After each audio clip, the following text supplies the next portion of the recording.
Hello everyone, Mackie is here, and welcome to my, let's just say, little area. Of course, I am pretty much not doing any videos right now related to worlds or anything because I'm just gonna address the issue. Of course, I'm gonna address all the things that why I haven't uploaded a video in a long time, why I haven't done this, and yeah, so let's just get this out of the way. Let's just get it out of the way. So, first of all, I love the project.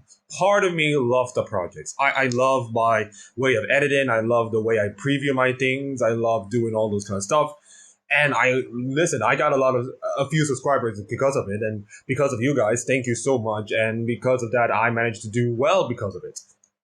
But it also feels like the part of me just feels like I kind of hate it because don't get me wrong. Previewing the world seems incredible well, but part of it is kind of like my lack of knowledge through all the other regions, and you know, also part of it. It just feels like I have two sides of my brain. The one side of the project is the productive brain, like, okay, you gotta do this, you gotta do that, you gotta do this and then consider the time, your project brain. And then you got the lazy brain that I already have. I got the other side that is the lazy brain.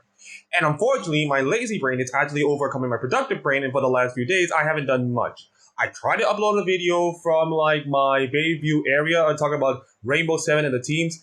I'm trying to get the Swiss system, but unfortunately, we are like October 4th at the time of recording. I think it's not going to get it done. So it sucks. I know. I have to stop the project. I have to literally stop the project.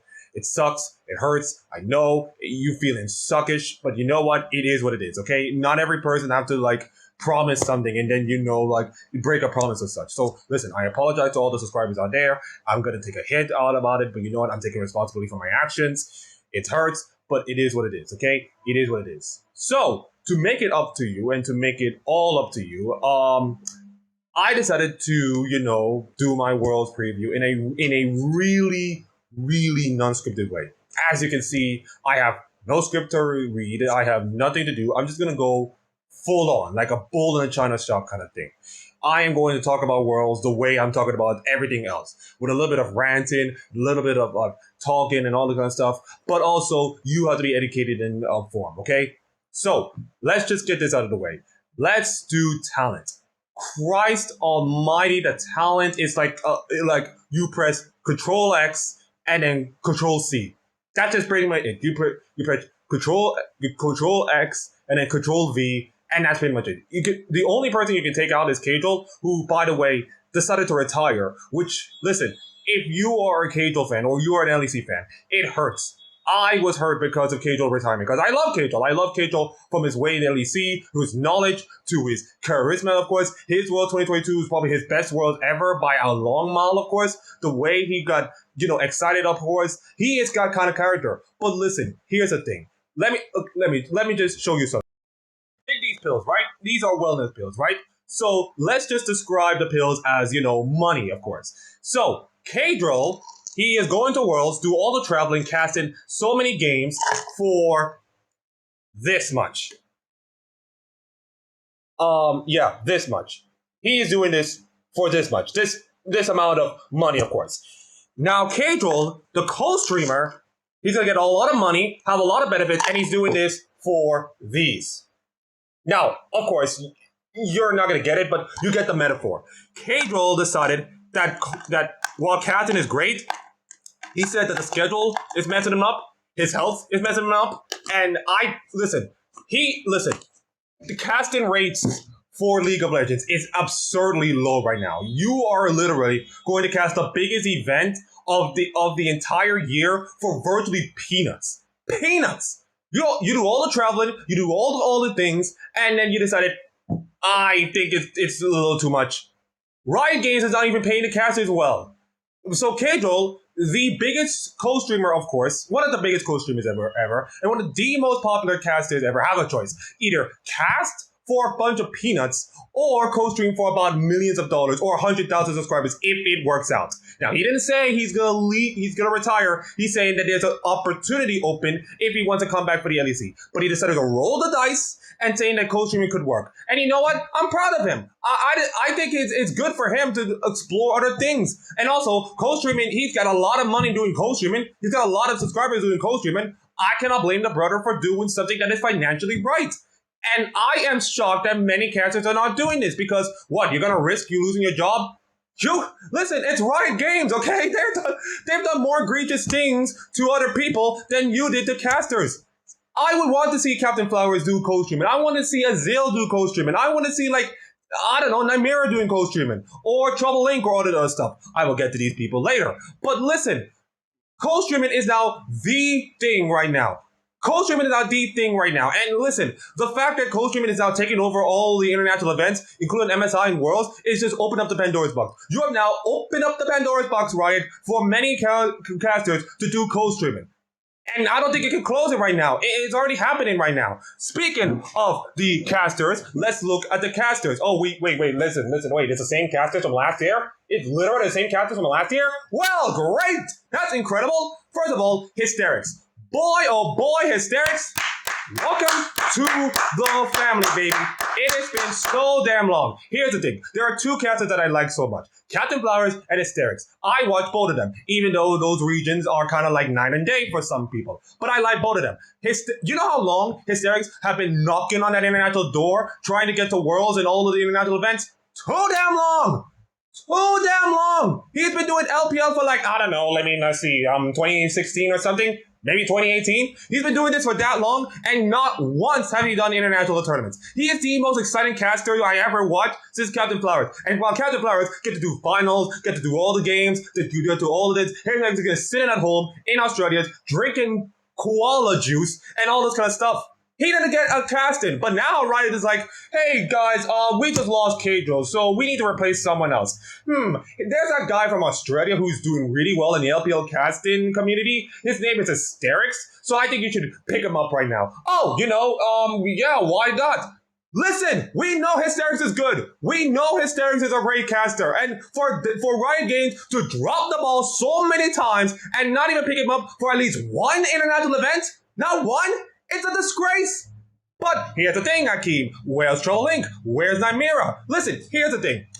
I do not disrespect the other people doing the casting job. But Christ almighty, it is a world championship. It is not just the LEC or the LPL or any other bigger regions. It's the LJL, it's the CBLOL, it's the VCS, the PCS, the other regions. Where are the casters from the other regions? You got Nymeria, who actually does the LJL, who does the LPL, who does the LEC. He can be workful. Where's Trouble Inc? I mean, look, Trouble Inc is not the kind of person, but she can do the interviews. She's a good personality. I believe she can replace anybody. You're going to drop one person. I can drop Marks right now and put her in my Nymeria, and the difference will be night and day. You just copy and paste the same people from last year to do your work, and it's not good. It's not healthy for the sake of people. People can be drawing their eyes like, oh my god, the same casters again? Bullcrap. Listen, we do not want to listen to Quickshot every time. This is no disrespect for Quickshot. This is no disrespect to all the people here. But listen, do something different. Find someone different. Just find a CBLOL guy. I mean, listen, you have the CBLOL English casters. Why can't you just use one of the CBLOL English casters to do the world's broadcast for you? Or be a caster or something? Why can't you just use Nymeria some more? Or why can't you use like one of those guys from the PCS to cast one of your games? It's not that hard. Just be something different instead of just trying to be the LCS or trying to go to the LEC to try to be in comfort zone. The nepotism around Riot is just unbelievable. Unbelievable. You got Marks, Raz, Quickshot, Medic. It's the same people. It is the same people, man. It is the same old people. You can't just go outside of the box to find someone that is outside. Listen, it is Worlds, not the LEC, not the LCS, not the LPL, and not the LCK. It is Worlds. It is the World Championship, and it's supposed to be for mostly international people. It is not you guys, okay? You can't just be the center of attention, okay? Riot Games have just treated Quickshot and all the other people that they're the center of attention and cast out all the people. And here's the thing. This is why many people decided that casting is not working for you. Because the second you you don't get picked to Worlds, your value of the caster is going to devalue just a little bit. And then you decided that Coach Treatment is a better thing. You are making Trouble Link, Nymera, and all the other casters, including Mazel and all the other people, decided to quit. They decided to quit. No Rafaya? Where's Rafaya for this? Now I get it, he's doing his first Worlds. He's not doing his first Worlds, he's doing his first LCS caster. But listen, Rafaya's a young guy. He's done a lot of Worlds. You could just let him do casting or something? God almighty, just listen. Here's the thing. Here's the thing. Here's what you do next year. Drop the guys that are so nepotism and bring up new guys. Bring up the guys that are not familiar right now. Bring on Nymera. Bring on the casters from PCS. Bring on the casters from PCS. I know English is not their strong suit, but listen, who cares? It's an international tournament. They have knowledge about other teams other than you. Listen, do you want to see an LCS caster talking about PCS or BCS or CBLOL regions that they don't even know about? Regions that they don't watch many of the games, of course? I don't watch many of the games because CBLOL and PCS, but I do know this. I'm not the kind of guy who's just gonna sit down and just bias to everybody else. That's just bullcrap from them. That's just bullcrap. And this is the reason why many casters decided to quit the coach streaming. Well, not the reason, but this is probably the reason why many coach streamers did. Seeing the same old people and not thinking outside the box. Not thinking about the outside the box. Not picking up the people who knows these things and decided to go to the people that they already know. It is the same old cycle over and over again. So here's the thing. Do not be surprised if next year they're going to have the same old casters from next year and not even pick it up. But listen, Hysterics, congratulations. You're probably going to get screwed by Riot Games by the next year, and you're going to do your one and only Worlds, and that's just it. That's just it. You're going to do one Worlds. Great. Everybody happy for you guys, but that was just it. That will be your only Worlds you're going to ever do, and then you're going to be screwed over by Riot. Great job. Nice job. So let me just get my sip of water, and then we'll talk about the rest of things. Glass of water. So let's just address the other things. First of all, let's look at the format. First of all, I like the format for the play-ins. GSL kind of format, then your best of 5 and out by stealths. Now let's look at the Swiss format. First of all, Monte Cristo have every right to hate the format. I hate the format as well. But listen, do we really want to see a group stage in which LPL and LCK fist in the LEC and the LCS or maybe other regions for the next 6 games or such? I don't think so. I think this format is really good. I think this format is really, really stable. And I think this is probably better than the other formats that we have. It's better than the group stage or anybody else. The problem is that upsets is going to happen, which of course happens to the CSGO Blast.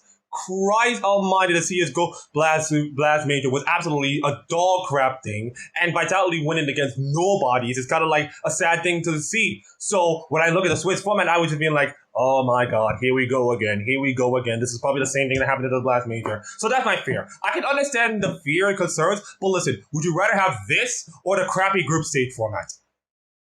I guess we could say that the former wins. So I have a little bit problem about it. I understand the problem about it, but listen, we're rather take this than nothing right now. Besides, every game is important right now in this Swiss format. Every single game, you cannot afford to drop the ball in 1 or 2 series. So it's huge to play well and don't fall off. If you play crap in the first game, then you're in trouble early. You're in really trouble early. So it's important to win first and do anybody else. So that's the Swiss stage. Now let's get to the preview, of course, to the preview of the Swiss teams. Here's the thing. I'm going to do my preview based on regions and not going to do anything else. I'm not going to do the teams. I'm just going to do the regions. So let's just address first. First of all, the LCS will probably do nothing. They will probably do nothing and they will crap all and do anybody else. Let's look at NRG. NRG, defending champions. Great job. What a great story. You pick up the entire CLG roster who is bleeding and hemorrhaging a lot of money, and congratulations, you won a title. You even brought FBI Ignar in there. Great job. Nice job. Pretty good story. And you know what?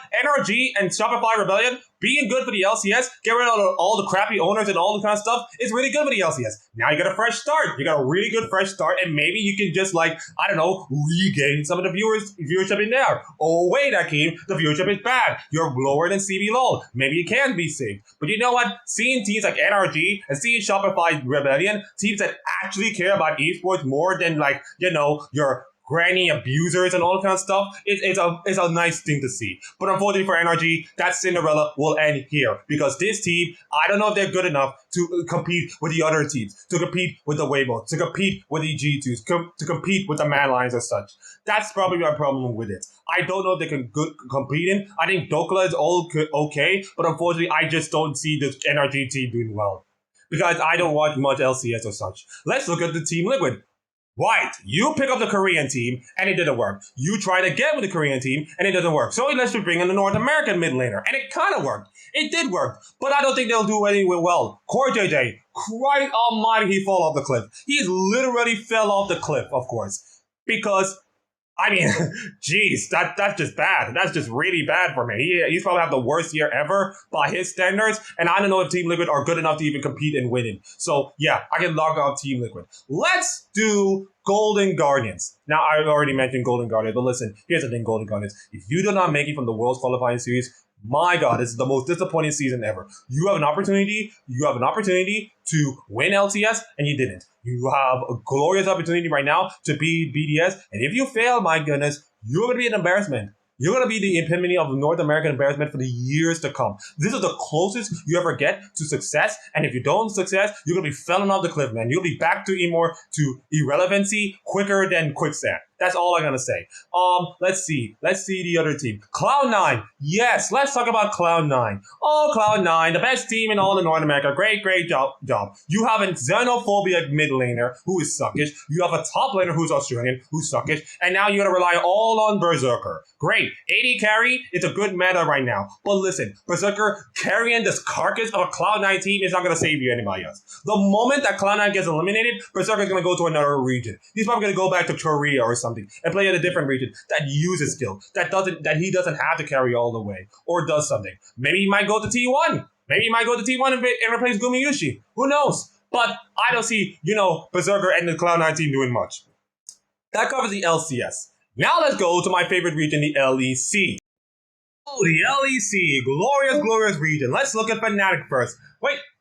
Aki, did you write about Fnatic, of course, getting knocked after they got knocked out by SK Gaming in winter, and you decided that, hey, Fnatic is dead or something? Yes, I did actually say that. I bury Fnatic down deep, 6 feet under, guys. I bury Fnatic deep. I use concrete, I use stone, I use all the cement in the world and bury Fnatic. I burn him to the ground, I put him in ashes, and they're supposed to be dead. But suddenly, they realized that Reckless is a piece of crap, and decided to dump him for Noah. Well, he actually was a piece of crap after that Flash play against Mad Lions. Great job. Great execution of the Flash. Down the next. Unbelievable. Great job. What a great AD carry he is. Dump that guy. He dumped his ass.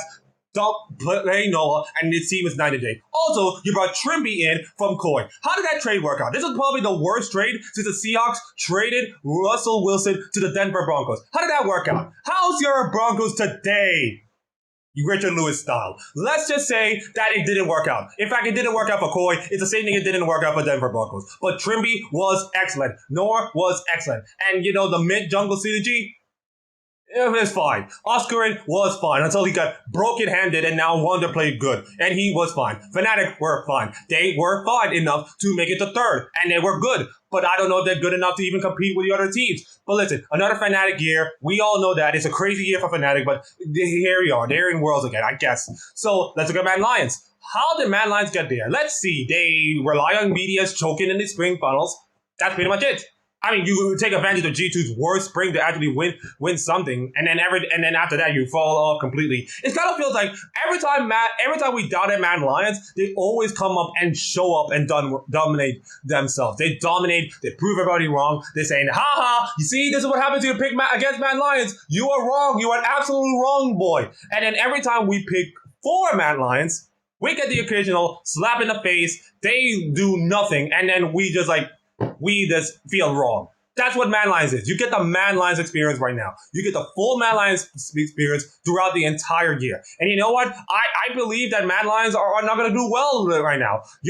Eloya should have been on the top team, but no, you have to carry his carcass of a Mad Lions team right now. Carzzy has been one of the best mid laners best bot laners in all of LEC. He was great. I think he should have been like a top 2 AD carry, maybe a top 3 AD carry besides Crownie and all this kind of stuff. So I just say okay, great, he's good, but I'm not sure if he's good enough to carry this Mad Lions team. Niski is not great. Chasey is not great. Hillisang is like a coin flip. He could be a Gages, but we all know it's Hillisang, so we don't expect anything. So I don't expect Mad Lions to do anything much. I'm sorry, but that is the way it is. And now you get G2 Esports. G2 Esports, congratulations. You are the only hope for LEC. Help me, G2 Obi. You're our only hope. Well, here's the thing. G2 are going to be the only hope of Europe. You're going to rely on G2 Esports to be the only hope of LEC, and then just saying, G2 Esports carry Europe home. And then they get crashed down by another LPL team. Here's the thing. I like G2. G2's year has been great. You should have brought in Oya, but you brought in Yike. He was decent, and I think that's fine. Broken Blade, he was good. He was decently good. Caps, he was fine, but unfortunately decent. Hansama, decent. Mickey X is probably the only good player here. He's deservedly MVP. When a support is MVP of the LEC season, you know this region is bad. You know this region is just an uncompetitive region. I mean, listen, the only reason why the whole year was kind of like exciting for me is because G2 did not win spring. Imagine G2 won spring.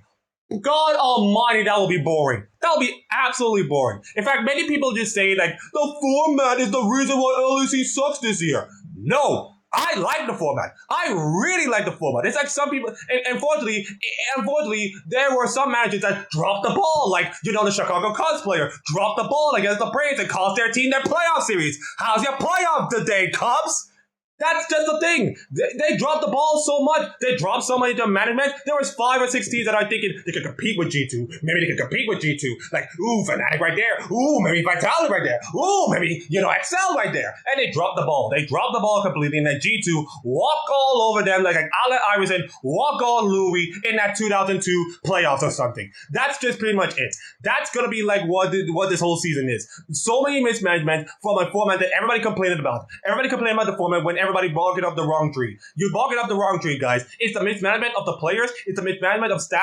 And that's why G2 are one of the most dominant teams. Which, listen, G2 are probably the best team ever, and there's no lie. But listen, the fact that G2 are probably the only reason the West can do something, it's just like, I just don't know. I just don't know if G2 are good enough to carry them. They're decent enough to get to the round of 8, but unfortunately, that's where they're going to be like. They'll be a quarterfinal team at best. So that's all I got to say about the LEC. Also, BDS, I think they're fine, but Crowny had to carry this whole team. Crowny had to literally carry this whole team. That's just it. Crowny, you have to carry. That's just it. That's all I have to say to you. Let's move on to the LCK, the home region.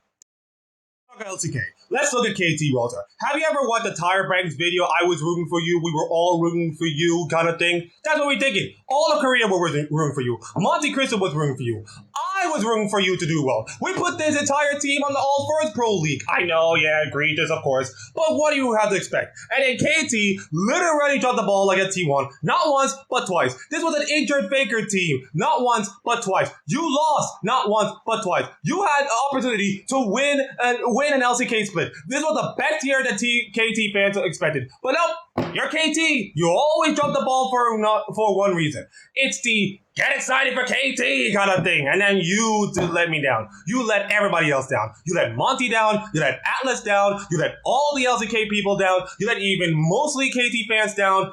You just let it down. But of course, now you got a second chance. You got a redemption arc right now. You have an opportunity to right the wrongs and trying to prove to yourself that you're doing well. Keen, incredible player. He's probably my best top laner. Should have won MVP over Lehans, but it is what it is, I guess. But he's fine. BDD is fine. I think the rest of the players are fine. I think KT roster are looking good enough. But unfortunately, we saw what happens.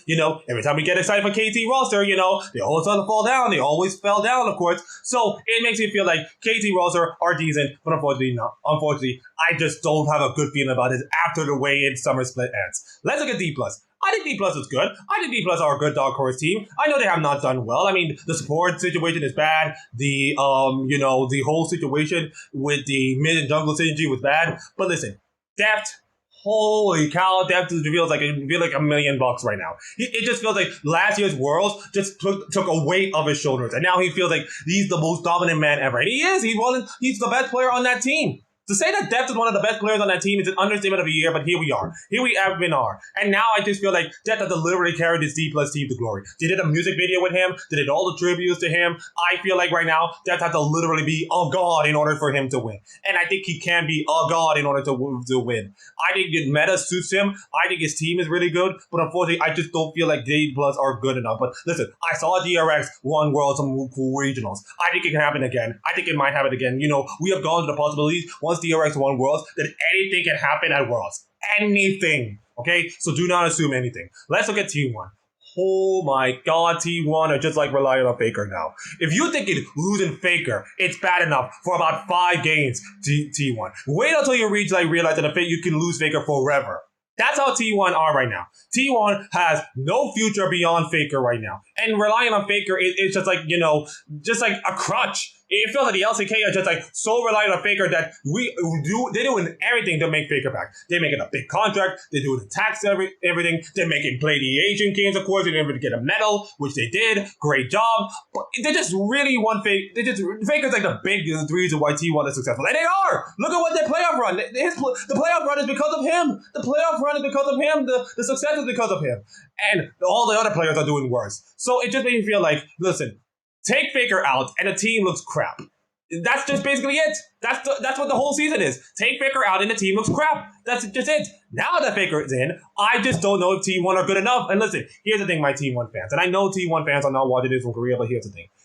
This is the time to just lower your expectations of T1. Just like all you college football fans, lower your expectations on Colorado. And I think it's okay. And it's okay for T1 to realize that they cannot win Worlds. They're not the favorites to win Worlds, and that's fine. Here's the thing.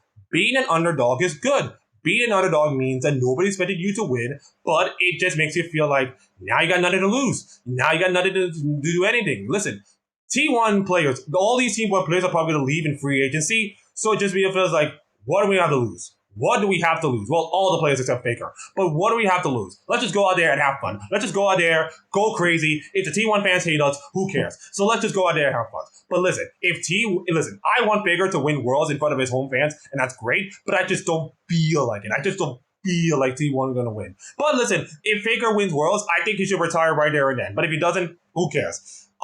Let's just go to Gen G. Oh, Genji. Oh, Genji. I mean, congratulations, you won 3 in a row LCK titles, which is like the same amount of T1 way back when. But here's the thing. What have you done internationally? Huh? What have you done internationally? You haven't done much internationally other than that 2017 Worlds when your team won and make Faker cry. And then you got bought by Genji and you haven't done anything since. You haven't done much since. You make one semi-final appearance, congratulations, but then you lost to DRX. You should have won Worlds. Should have won Worlds at that point.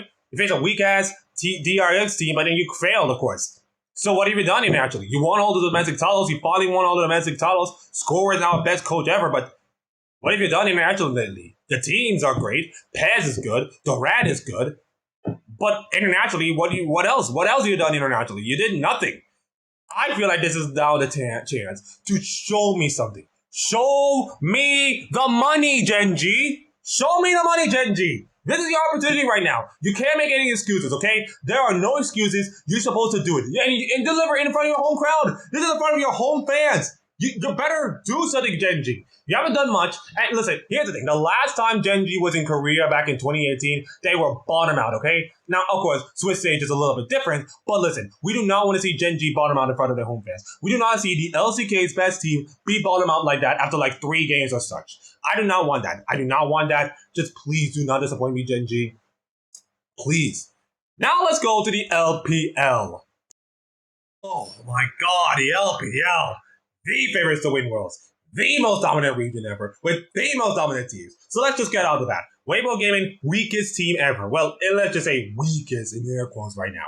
Because listen, you got Xiaohu, you got the Shy, you got some of the World Championship players. They're great. But listen, they've been up and down. They've been inconsistent a couple of games. They've been great. They beat JDG one time, and then they lost to some other team. They've been great, they've been not, and just all over the place. They've been all over the place. Just like the Shy. He's all over the place. Like, listen, I just feel like, but Kato loves the Shy. He likes him so much. Yeah, I don't like the Shy as much. Listen, I'm sorry, Kajol, but listen, I don't like the Shy, okay? He's an enigma. He's a really big, he's an enigma. He's great, but he's not that good. He could be 5-0 on Renekton and be a god and then fell down and got like 5 kills or something. He's an enigma. He's a big enigma on this team, and I just don't know if the Shy can carry his team to another world championship. But Xiaohu can. I think Xiaohu can, and I just don't know if Weibo are good enough. But listen, I said it again. Anything can happen at Worlds, so assume nothing, okay? Just like I can't assume LNG. Holy cow, I love NG. I love LNG. They nearly give JDG a sweat, just like I'm sweating right now. They give JDG some sweats. They sweat JDG for the first series, they sweat JDG for the second series, and then immediately after losing that game, they just turn around and say, hey, LNG, guess what? I know you lost Worlds so much, but we are going to give you a chance to qualify for Worlds. Here's the thing. Tomorrow you're going to play regionals against EDG, and you're going to go to Worlds. And I say, hey, wait, we just lost in the finals to JDG. You wanted to turn around and play the next game against EDG for a chance to go to Worlds? That's right. Are you kidding me? But yes, that's the LPL for you. No breaks given, I guess. LG qualified, and I say this team is good. Scout is good. Zika is amazing. He's a beast in the top lane. You thinking 369 is a beast in the top lane? No. Zika is great. And then you got Gala. Oh my god, Gala's amazing. He is amazing. Kaiser, Zaya, doesn't matter. He's great. And I believe that, Gala is probably the best bot laner in all of Worlds right now. Better than all the bot laners, of course. So I love this LG team. I think LG are the favorites. Now let's look at BLG. BLG are kind of like the team that beats everybody else except JDG. Kind of like when Samsung White cannot beat Samsung Blue. Kind of like thing. Or the other way around. I don't know. But BLG looks great. They're great. Bin looks great. Elk looks great. Yagal looks great. Team looks incredible, but unfortunately they cannot beat JDG. And if JDG comes out, maybe I can have BLG winning Worlds. But I don't think so. I just do not think that BLG are good enough to compete and win on the level that, they're good, but they can always slip up like they did with LNG, of course. And they're decent, they're good, but I just wanted to see more from them. I just want to see more from BLG, of course. But listen, they proved me wrong in MSI, they proved me wrong in this year, maybe they might do something. And then we get to the defending kings of all of LPL, JD Gaming, or in a long term, Jing Dong Gaming Intel Esports Club. No, just call it JDG, okay? Just really call it JDG, I don't care. Listen, JDG clearly 1,000% favorites. And listen, I'm going to say this right now. They're the favorites to win Worlds. They're the clear favorite to win Worlds. And anything other than a World Championship will be failing. You spend $16 million on these players. $16 million. You spend more money than like TSM bought Sword Art or something. Or you spend more money in a squad than even like an LCS spot like a couple of years ago. $16 million to build a team like this. And now here you are, have a chance to win the Grand Slam, something that no team has ever done. And consider the 3-split era that we're going to have next year, no one will ever do.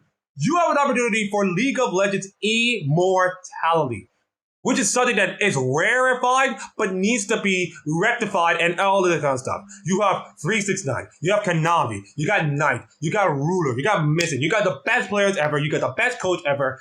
I feel like right now, JDG are looking like the team that can totally win the whole thing. But we all know what happens to those top LPL teams. Remember 2018 when RNG had an opportunity to win the Grand Slam? They won Spring, they won MSI, they won Summer. They were the favorites to win Worlds in Korea, by the way. Who knocked them out? Oh, there's a team called G2 Esports with Perks. Everybody remember the Perks Game 5 with LeBlanc, right? Everybody remembers? Vietnam and all that stuff? No? Well, Caps. Perks blew up RNG, I guess. He did blew up RNG. And that's the thing, JDG, yes, are the favorites, but how much pressure do you have? How much expectations do you have? What if you have a bad game? What if you have a bad split? What if the meta read is wrong or something? Let's remember, you're going to the Asian game with the worst read ever. Why does the Asian game... Hey, listen, Asian games, why do you have to patch this thing so low when all the other teams have to pay a patch more higher? You have no information, huh?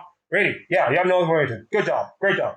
Yeah, that's the thing. I don't know if the patch... What if the meta feels wrong? What if the patch feels wrong? What if the players feel the pressure knowing that everybody expected you guys to win? Now, you're in Korea, different worlds, but listen, there are some Chinese Korea players who are there. They are playing in front of their home fans. What are they feeling nervous? What are they feeling the pressure? What are they feeling like, the tightness of the course? Listen, when you're number one in the world, everybody expected you guys to win. Everybody expected you guys to dominate your way, of course. But, of course, we all know what happens in all the tournaments. You did not play well. You did not expect your tournaments. Yes, you win a lot of games, but you do not feel dominant. And the moment you're not feeling dominant, you're feeling a little scared. You're feeling a little passive. And then, of course, now we all know JDG, like all the LPL teams, are going to play aggressive, in your face, smash mouth kind of League of Legends. And that's great and all. But unfortunately, what if you lose a game to G2 or something, or lose a game to Man Lions. All of a sudden, the pressure is now feeling like it's ratcheting up, and now all the media who's talking about you're the favorites, all the kind of stuff, just like Deion Sanders in Colorado, everybody's betting them to win a lot of games, to be a college bowl team or all the kind of stuff. Well, now it just feels like it amped it up just a bit. So right now, JDG has to do two things: either succumb to all the media thing and become like the Kings and win the whole thing, or fell down and become like the most shocking, disappointing team in all of League of Legends. Just like all the shocking and disappointing teams in all of League of Legends. And consider that DRX can win Worlds. Anything can happen. Literally anything can happen in Worlds right now. So it just made me feel like JDG has to win Worlds or it's a gigantic bust. It's Worlds or bust for them. Either one. So listen, I'm going to say this right now. I feel like JDG are going to be the winners of Worlds, but we all know that crazy thing is going to happen. So listen, that's just all I'm going to say. It is closer to Worlds, guys. And listen, I'm just going to say this right now. I don't know what I'm going to do. Maybe I might going to do like a post-game thing, or maybe I'll review the entire Worlds, of course, in a couple after all of this. But listen, please subscribe, like it, all this kind of stuff. I will see you next time. Goodbye, everyone.